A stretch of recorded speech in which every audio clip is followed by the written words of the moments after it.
প্রকৃতি এবার প্রকৃতিকে অক্ষম করে রেখে দিতে। আমি একদল প্রতারকের জন্য অসুস্থ অবস্থায় কতগুলো অজাত পাগলা কুকুরগুলার সাথে পাগলামিতে লিপ্ত হয়েছি।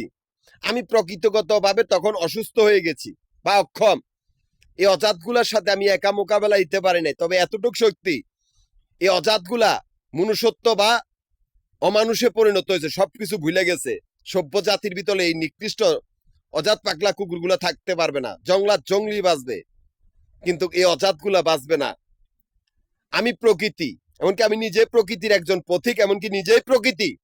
এই পৃথিবী যখন তখন ধ্বংস স্তূপের নগরীতে পরিণত হবে। এই অজাতগুলা চোখের সম্মুখে মৃত্যু দেখবে, কেউ পালাইয়া বাঁচতে পারবে না। যেহেতু আমি প্রকৃতি, আমি একটা কোম্পানির সমস্ত ব্যবসা প্রতিষ্ঠানের মালিক, সমস্ত বাড়িঘর বা সমস্ত ব্যবসা প্রতিষ্ঠান অফিস আদালতের মালিক। সেই কোম্পানির 3টা অফিস, মিরপুর, নবাবপুর, মতিঝিল, এই 3টা জায়গার ভিতরে আমি কারো কোনো অস্তিত্ব বা কর্তৃত্ব রাখি নাই।